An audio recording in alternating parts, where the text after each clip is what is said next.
Do you want to know what's happening in the Finger Lakes? We do too. We're going in depth with decision makers in the heart of upstate New York to get the answers you need. From the team of FingerLakes1.com, this is Inside the FLX. Today on the show, we're talking about renewable energy in New York State. There have been a few high-profile reports released this year pointing to concerns around the state's clean energy goals. How realistic are they? Are the existing policies enough to hit those goals, and what needs to change in the short term? Advocates say a lot, and the time for change is now. And some of that debate is even happening here in the Finger Lakes as large-scale solar projects are met with significant local resistance. Why does it matter? Well, my guest for this conversation is Noah Ginsberg. He's the executive director of NYSEIA, or the New York Solar Energy Industry Association. He says the status quo isn't going to get the state to its renewable energy goals, and the real solution starts with rooftop and community solar. I asked him some of the frequently posed questions regarding those efforts, but our conversation largely focused on residential solar and how that could bring meaningful progress. Check it out. DeSanto Propane is 4 generations strong as a trustworthy family-owned business with unmatched customer service. Go online at DeSantoPropane.com for more info or call toll-free at 1-800-752-4574 today. Since 1937, the difference has been DeSanto Propane. All right, Noah, thanks so much for taking the time to talk with us today. Some really interesting stuff, and I'm really curious to pick your brain on some of these solar-related policy topics. Absolutely. Happy to be meeting with Josh. So first of all, to give our listeners and viewers a little bit of context in what you do, can you sort of walk us through what the association you lead is all about and what its work looks like on a day-to-day? Absolutely. So I'm the executive director of New York Solar Energy Industries Association, or NYSEIA, and we're the nonprofit trade group that advocates for New York's rooftop and community solar industry. So we have more than 230 member companies who are installing solar for homes and businesses and community scale projects all across New York State. Our members are actually responsible for constructing 93% of New York's installed solar capacity to date. And day to day, what we do is we engage with legislators and with different state agencies and regulators to help shape New York's clean energy policies and to make sure that we have the right market conditions so that businesses who are building projects in the state can grow, can build projects, and can deliver low-cost clean energy for New Yorkers. Yeah, so on that front, I think where I want to start with this is it seems a genuine curiosity across the political spectrum about whether the state is going to be able to reach some of its clean energy goals, maybe a lot of its clean energy goals, at least the ones in the next 5 to 10 years. Before we dig beneath the surface, when you're just talking with an average person, how do you contextualize the moment New York is in right now with regard to some of the goals that have been on the books for a few years now and some of those dates that are looming, 2030, 2035, that sort of thing? Sure. Well, look, New York set some of the most ambitious clean energy mandates in the nation in 2019 with the Climate Leadership and Community Protection Act. And so 70% renewable by 2030, 100% renewable by 2040. These are aggressive goals, no matter how you look at it. And in many respects, New York is really leading the pack when it comes to deployment as well. That being said, there have been setbacks, particularly for some of the utility scale renewable energy projects in the state.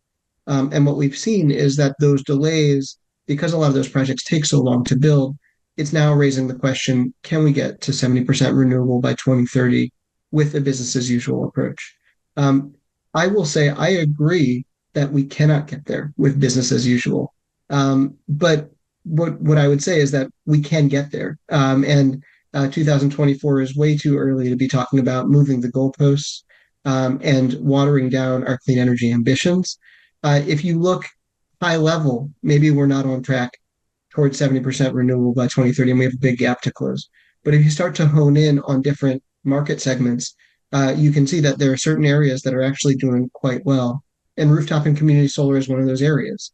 We're actually ahead of schedule towards our CLCPA mandate of 6 gigawatts of distributed solar by 2025. We're going to hit that a year early. The governor expanded our rooftop and community solar goal in 2021. She raised the bar to 10 gigawatts by 2030. We're ahead of schedule for that as well. And that's why we just launched a campaign calling on the governor in the state of New York to double our distributed solar goal again from 10 gigawatts by 2030 to 20 gigawatts by 2035. This is really about doubling down on what's working. So when we think about how are we going to hit 70% renewables by 2030, I will say not if we keep doing the same thing tomorrow as we did yesterday. We need a new strategy. And we know that, again, when you think about how do you get to a goal, if things aren't going perfectly, then you got to look at what's working really well and try to do more of that, and look at what isn't working and try to fix it. The state is doing a lot of looking at what isn't working and trying to fix it. That's good. We support it. We need it. But let's also double down on what's working.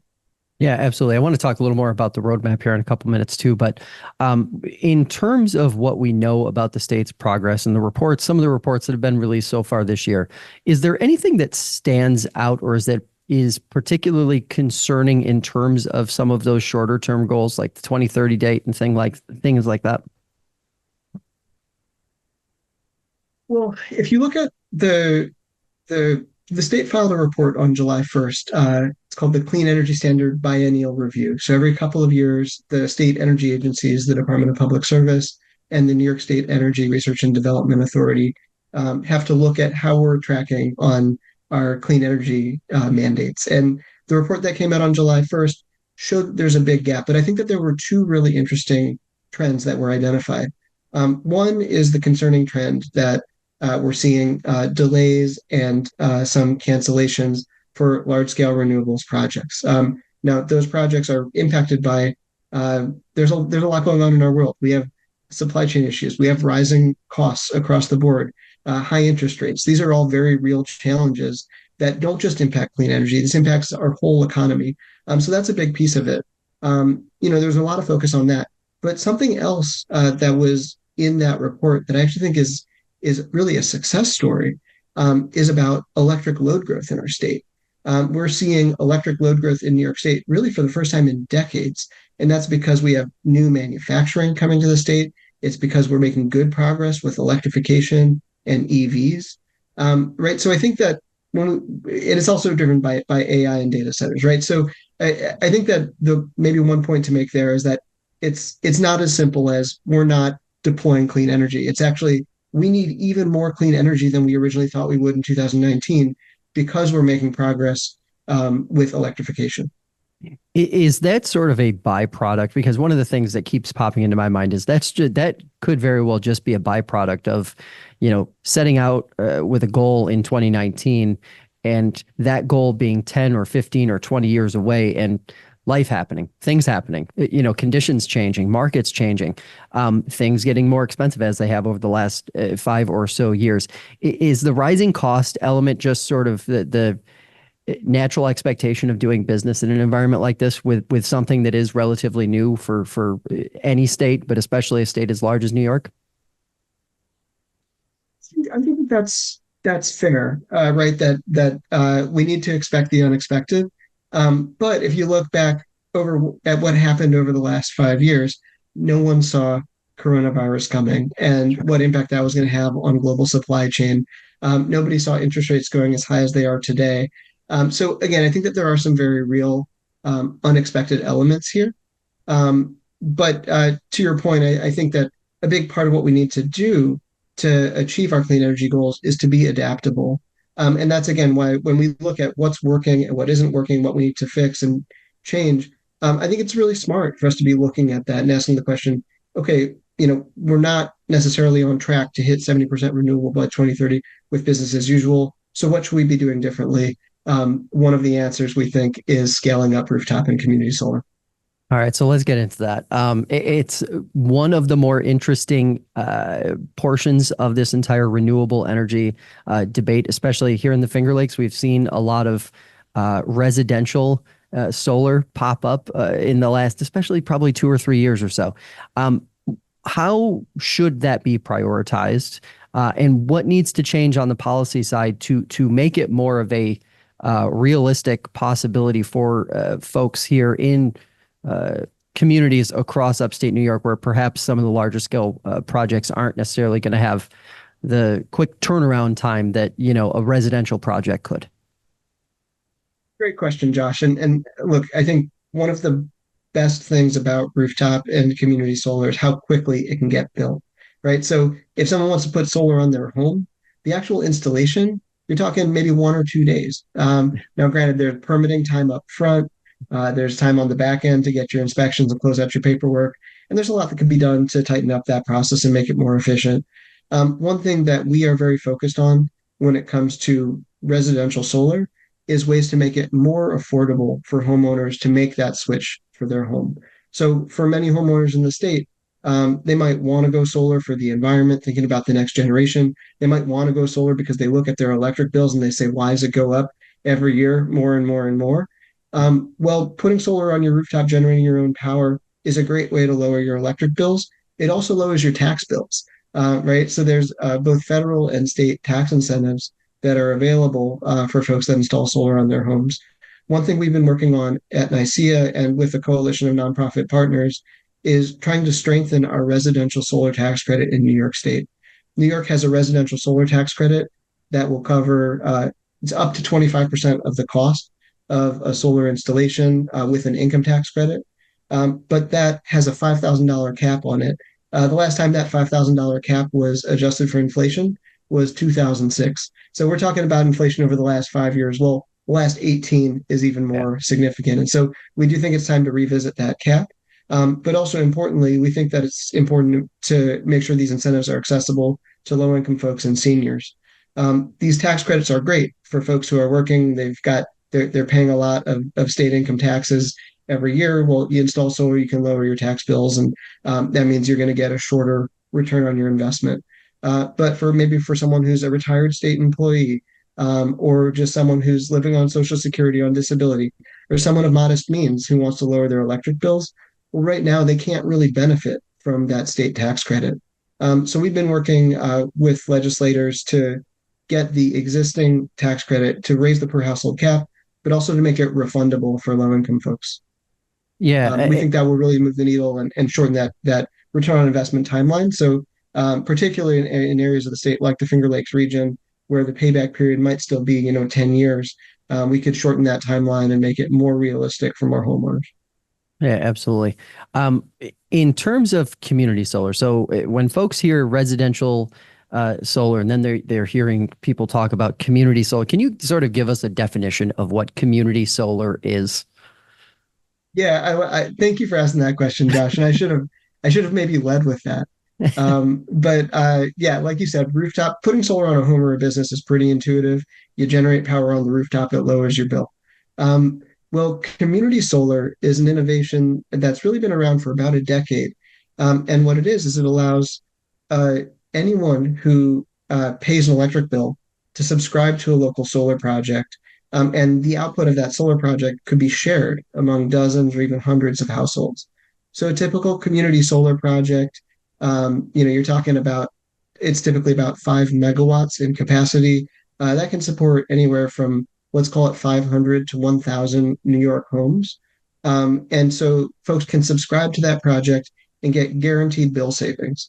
And their community solar really went in over the last decade. That's been one of the major drivers of growth in solar deployment in our state is community solar. These projects are at this kind of sweet spot of scale where they're not the massive projects that have major land use impacts and take years to permit and years to construct.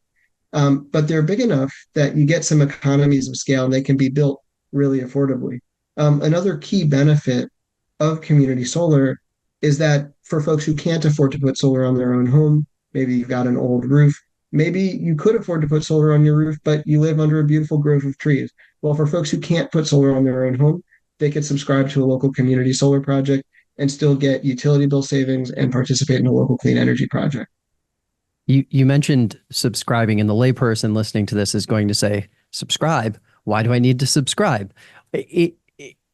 what does that involve? And why does that not happen automatically? Because I'm sure some folks hearing this right now are going to say, well, why, if there are 3 or 4 or 5 solar farms going up around my house or within, say, a 10 or 15 mile radius of my home, how am I not automatically lumped into this?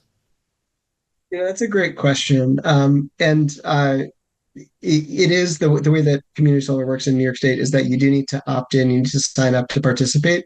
I would say if there's a solar project going in to your community, and you're interested in participating, you should get involved. You should go to the local meetings, but also honestly, if you Google it and say community solar in my area, you're going to see a list of community solar projects nearby that are looking for subscribers. And you can see, what's the discount that you're getting on the solar energy credits. They'll give you an estimate of your bill savings. And also give you an estimate of the environmental benefit. Again, fundamentally, what we're doing with these community solar projects is we're displacing fossil fuels on the electric system, and we're providing power that's providing guaranteed savings to folks. And this is something that I think is really important that people don't necessarily understand. Most subscriptions that I have, it's an added cost, and it's an extra bill. Well, New York State has something that's called net crediting or consolidated billing. So what that means is that when you sign up to a community solar project, first you're guaranteed a minimum 5% discount on the credits that you buy through the net crediting or consolidated billing program. And it all happens directly on your utility bill. So you're not putting in your credit card, you're not signing up with another provider. You're finding a local community solar project, you're raising your hand saying, I want to participate.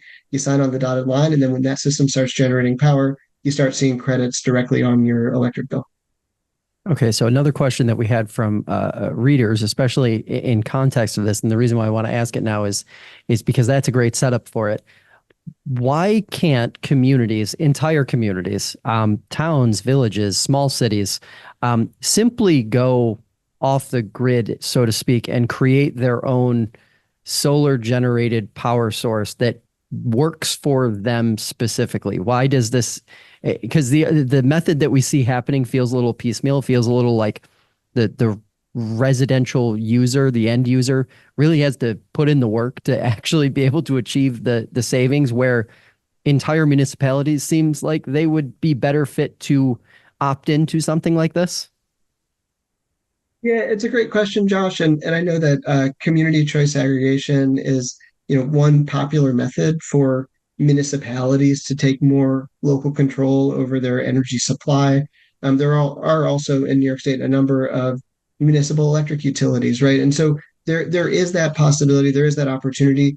We've also seen local governments play an important role in helping to develop community solar projects, whether it's on town land, whether it's on a closed landfill, putting solar on public schools. There are a lot of ways that local governments, if they want to, they can help deploy clean energy projects in a way that's really going to benefit their community and their residents. And that has to do with identifying those sites, bidding out the projects. This can actually be a great source of revenue for local governments too. We've seen local governments turn what were financial burdens, like a closed landfill that's not generating any revenue but has recurring costs for maintenance and remediation, turn those into sources of revenue for the local government. And they can also serve as an anchor to purchase about 40% of the output of that system to lower operational costs for the municipality. So again, I think local governments have a key role to play. I don't disagree with your point that local governments could play a really important role in engaging their residents and getting them signed up. We've also seen examples of that through what are called solarized campaigns. And this is true for both rooftop solar and for community solar, where a trusted local government will do outreach, a mailer, something to that effect, to engage residents of the community to say, hey, we've either pre-vetted some residential solar contractors who are giving you a really good deal on solar for your home. That's one kind of solarized campaign. Then the other would say, hey, we've pre-vetted some providers. We're going to give you a great discount on community solar for projects located in the community. Yeah, and getting back to that and sort of cross-referencing that as well, getting back to rooftop, I should say, how does rooftop residential help sort of navigate around the opposition we've seen to larger solar farm projects? Because it seems like from a political standpoint, that is the number one force regionally here that solar projects are up against, and frankly, some of these goals are going to be coming up against in the coming years. But residential, there's almost no opposition. In fact, I can't even really recall anyone ever saying, I don't like that my neighbor decided to get, residential solar on their home. Like that kind of opposition just doesn't exist. Is this a route around that? Right. Yep, it's a partial route around that. Again, I think the more solar we can put on the built environment, the better, right? So let's put solar on the rooftops, not only of homes but also of businesses, warehouses, light manufacturing over parking lots. These are great places to put solar panels.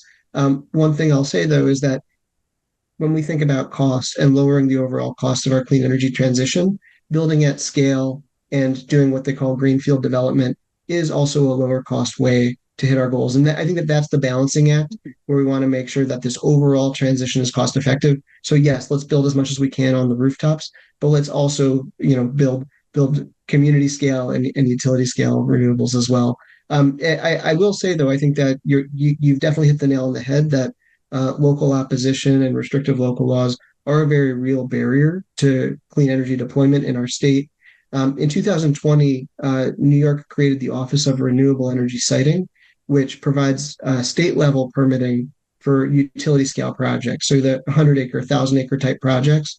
Well, the community solar projects, the smaller ones that are typically more between 20 and 40 acres, those projects are actually below the jurisdictional cutoff for the Office of Renewable Energy Siting. So what we've seen happening in lots of parts of the state is we see local governments who are concerned about utility scale projects coming in, adopting restrictive local laws, or even going into a moratorium where they're saying no solar at all. And those restrictive local laws are not impacting the big utility scale projects because they get permitted at the state level. Those restrictive local laws are actually impacting the smaller projects, the ones that are more typically co-located with agricultural developments and something that has much less of a land use impact. So that is something that we would like to see changed. We do want to make sure that well-sited community scale renewables have a good permitting pathway in our state. Yeah, certainly. One more time to touch on the cost savings. Typically, when folks do opt into the community type projects, what is that standard? If you were kind of putting a ballpark percentage, what is sort of the standard across the state that folks see in terms of annualized savings on that front? So if you subscribe to a local community solar project, typically what you'll see is 5 to 10% savings, which again, not nothing. And I will say it certainly does add up. If you put solar on your home or your business, then the savings would be even greater than that. Because in addition to that kind of recurring savings that you're getting on your monthly electric bills, you're also eligible for different tax incentives. And of course, as rates go up over time, generating your own power gives you just that much more savings. And speaking of rates going up, National Grid obviously has proposed another rate hike. NYSEG, Avangrid, RG&E has done similar things over the last couple of years. It makes a big splash, it makes a big headline, but then a lot of times the rate hikes tend to happen at a scale that folks paying the bills don't always love. What can you tell us about that in terms of context and why now is the right time to really start advocating for some bigger change here on the renewable front, so that these pass along costs from the utility companies don't always hit residents in the worst way possible? Really glad that you brought this up because it's such a key topic. And again, rooftop and community solar is a cost saver, not only for the individuals who are participating in a project, but really for all ratepayers. And this is a really interesting thing that we've learned is there've been a number of studies looking at this, but the more solar that we build at the distribution level, so on homes and on businesses, or not far away, and we have to transport it hundreds of miles and then deliver it through these expensive wires and transformers, but closer to where folks are consuming the power, the more we build where it's needed, it actually lowers wholesale electric rates for everyone. So there's a huge cost savings potential by deploying more rooftop and community solar. We are very concerned about National Grid rate increases. We actually are right now working through a big challenge where National Grid is trying to increase rates for solar projects. What I mean by that is one of the key challenges is plugging solar projects into the electric grid. This is to be clear, this is a real physical challenge where we have to figure out how we're going to integrate a whole bunch of renewable energy resources into the grid. But what we've seen in the last year is we've seen National Grid jack up prices astronomically high with no data to back it up for plugging new projects into the grid, where really it's starting to look a little bit like a shakedown, where they're just trying to see how much they can extract from clean energy projects, and really kind of just, I'll call it what it is. We think it's a money grab. We don't think it's right. We think it's undermining the state's clean energy goals. We think it's cynical. And we think that what they're doing hurts ratepayers two ways, right? So the rate increases that we're seeing, obviously there's deep concern about that. We want to make sure that New Yorkers can afford their bills, can afford to live comfortably, run their air conditioner in the summer and stay cool during heat waves and stay warm in the winter. That's critically important. We want to make sure that our businesses are competitive, that we can have manufacturing in our state. So we need cost-effective power. But when the utilities are driving up the cost for plugging new clean energy projects into the grid, that's a double whammy, because that means that our clean energy programs need to cost more. So they hit the ratepayers twice, which we don't think is right. Yeah, it's really interesting because I think even for the layperson, that is a big roadblock for community solar projects and solar projects in general being able to get off the ground once you get past the political opposition. How do you feel about the prospect of being able to keep National Grid and some of the other folks in check on this front? Do you feel like the lawmakers in Albany will ultimately, or the policymakers in Albany will ultimately, work on the advocate side here? Let me put it this way. We have a lot of confidence in our elected leaders, and we have a lot of confidence in the state of New York and really the people of New York who choose their leaders. So I think our job as advocates is clearly articulating those issues and bringing forward solutions. And our 20 gigawatt by 2035 roadmap that we just published does just that. It lays out a whole bunch of, these are some of the challenges and these are some of the key policy solutions that are going to get us there. And fundamentally, what we're looking for is we're looking for the governor to say, yes, rooftop and community solar is working. It's getting built. Let's do more of it. And let's advance interconnection reform to make it cheaper, easier, and faster to plug new clean energy projects into the grid. And let's advance reasonable siting reform so that well-sited projects that are developed in consultation with communities can get built quickly. That's really what this is all about. This is about making sure that our elected leaders understand what's working and that we bring them solutions that they can carry forward.